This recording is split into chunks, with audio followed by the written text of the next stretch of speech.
Before we start the video, this video is not made for kids. It's for older fans of the show and adults only. So shut the fuck up and enjoy the fucking video as per fucking usual. The Sudrian French connection. One morning, Murdoch arrived at Knapford station with a goods train where Edward was waiting for him in the bay platform. Murdoch is known for his liking of peace and quiet, but he could not help noticing something on Edward's flatbed. "What is that?" asked Murdoch.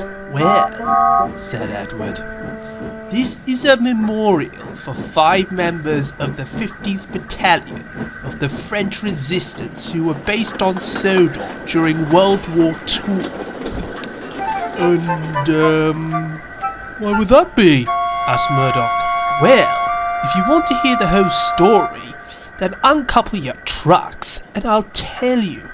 "Well, I am one for peace and quiet, but I can't help but ask," said Murdoch. So he parked his trucks and pulled alongside Edward.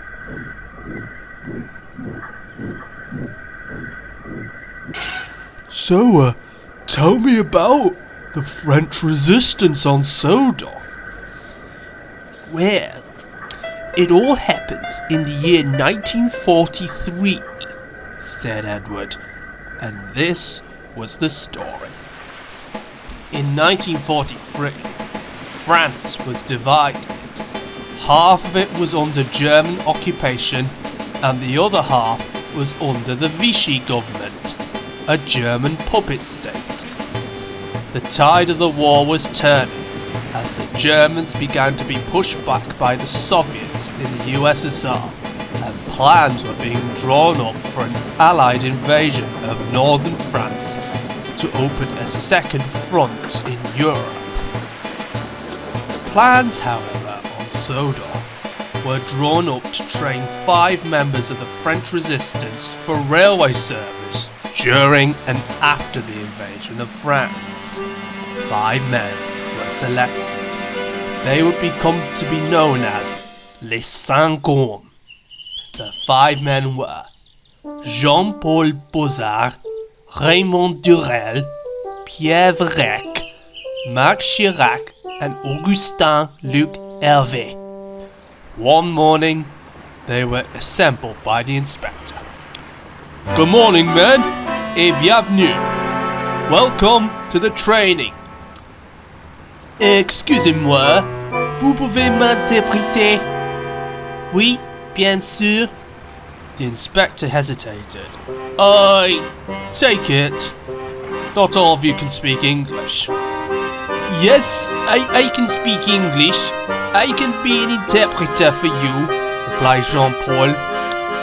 "I can speak English too," replied Augustin. "Non, désolé, je ne peux pas parler anglais," replied Raymond. "Moi aussi, désolé," said Marc. But then Pierre spoke up. "I am not very good at English, but I will try my best." "That's good. C'est bon," replied the inspector. "We do have people who can help for those who can't speak English." The inspector explained the agenda to the 5 men, to which they all agreed. "Vive la résistance! Vive la France libre!" "Okay, maintenant, c'est calme. You will start tomorrow. Vous commencerez demain." So the men returned to the camp for the night. Next morning, the first man, Jean-Paul, went over to Percy. Bonjour, yeah? Hehehe, nice try. Anyway, I am here to learn to drive." "Is this for when you go back to France?" asked Percy. "Yes," replied Jean-Paul, "but I can't go back at the moment, because my homeland is occupied by les Boches. They killed my brother Gaston." "Right, I see," said Percy. Anyway, let us start. Jean-Paul climbed to the cab. Okay, bien. What is, attendez. No, wait, said the inspector. Then Percy shot back. Ah! Percy banged into some trucks.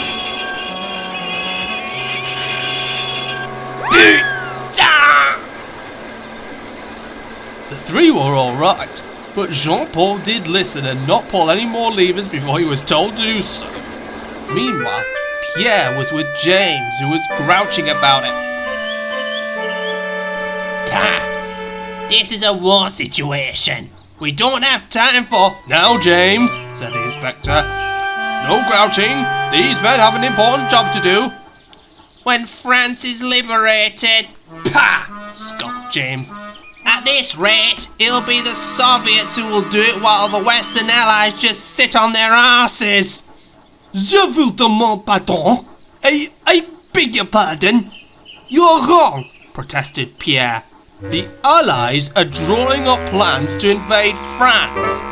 And that is what Pierre is being trained to drive trains for." "Well, they better hurry up about it," grumbled James.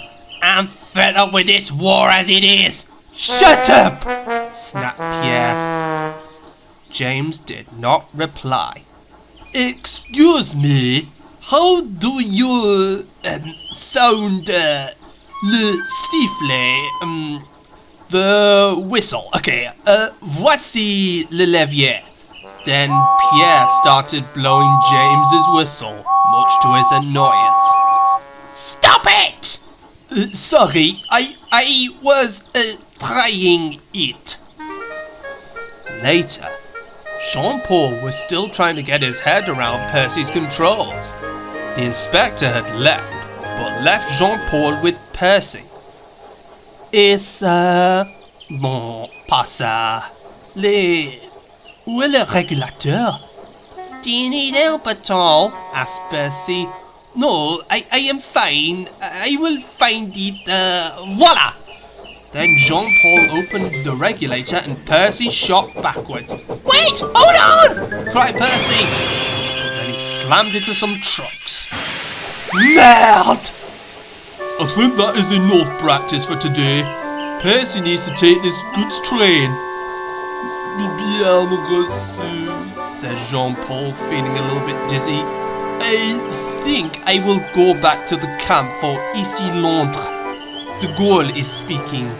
"Well, good luck then." Ici Londres. Les Français parlent au français. But the five men were left disappointed. Nothing new had been heard, and no news on an invasion of France.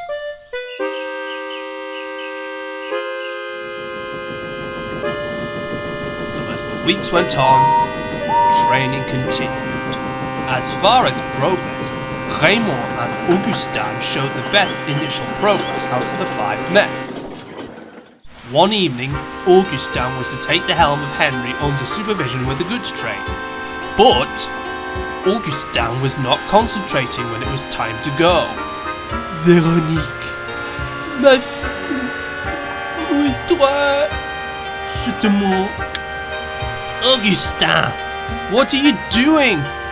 Sorry, I was remembering my girl Véronique before the war. Now is not the time for feeling sentimental. We've got a train to take." Marc was passing by with a lamp, and when he could discern what was going on, "Allô, ce n'est pas le temps pour sentiment, Augustin.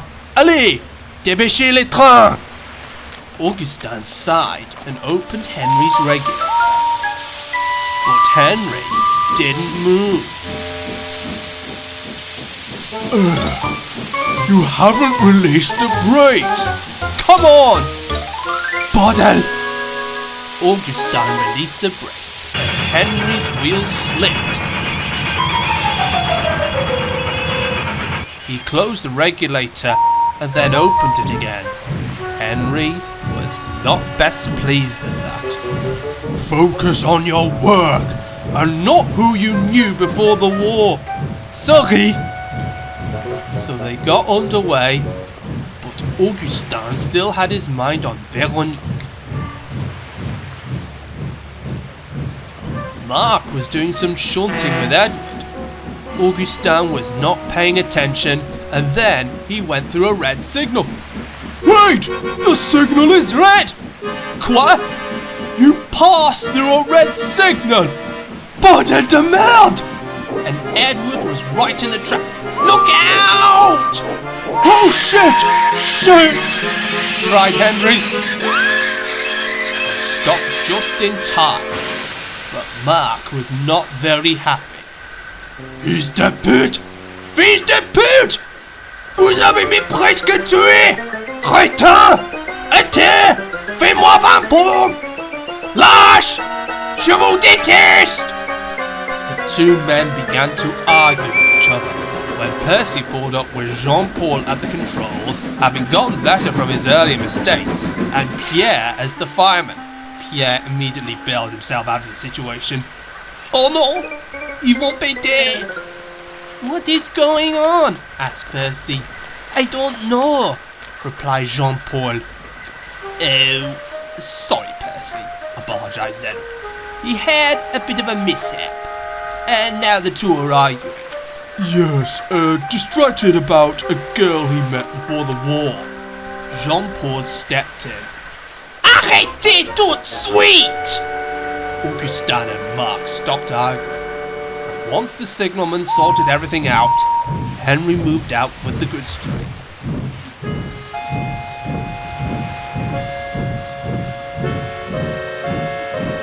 But for a few weeks afterwards, Augustin and Marc would not talk to each other, not filling in the spirit and the camaraderie of the French resistance, much to the dismay of Raymond, Jean-Paul and Pierre. Concerned, Jean-Paul and Pierre decided to turn to Edward, who was involved in the incident a few weeks prior. Edward explained a plan in which he would be involved. There was to be an important shipment from Knapford to Vickerstown in preparation for the planned invasion of France. Then, Jean-Paul reported back to Raymond, who devised the plan. Alors les gars, nous avons une chose très importante pour envoyer à Vickerstown. C'est pour la France, pour la patrie et liberté. D'abord, Marc, chauffez le feu. Et Augustin, vous êtes le machiniste d'Edward. Mais,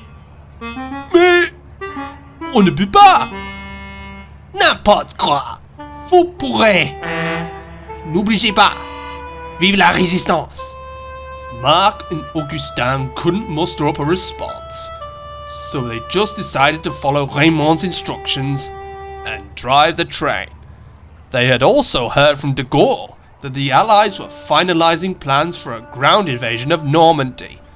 And on that note, Raymond had something else to reveal. Au fait, je suis le chef de train. Oui, chef. So they approached Edward, with Raymond jumping in the brake van. Before they set off, Augustin and Marc made up their quarrel, forgave each other, and when it was time to go, they drove Edward across the island towards Vickerstown.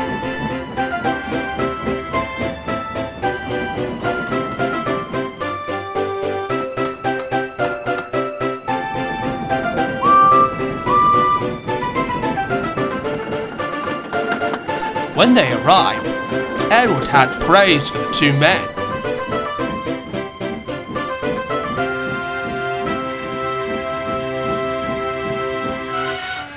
Well done, both of you. You both operated me well and put your best foot forward. And at last, you made up your quarrel. I wish you the best of luck and hopes for the future back in France. Thank you, Edward. Merci! And a few months later, it was D-Day. the men left Sodor for the front line and to drive trains with the advancing Allied armies. Murdoch was mesmerized. So, what happened to them afterwards? They went on to serve on the SNCF, but sadly, Raymond was killed in action near Reims by the retreating Germans in August 1944, and Augustin left the railways after he was involved in an accident in a yard near Le Mans in 1966, leaving him disabled for the rest of his life. Oh, dear. That's interesting. Oh, sorry, that's my guard's whistle, said Edward hastily. I will need to be going now. There's a ceremony for the memorial if you want to attend next week. Edward left, leaving Murdoch in deep thought about the valiant Frenchmen who trained on Sodor. Vive la résistance et vive la France. Pour toujours.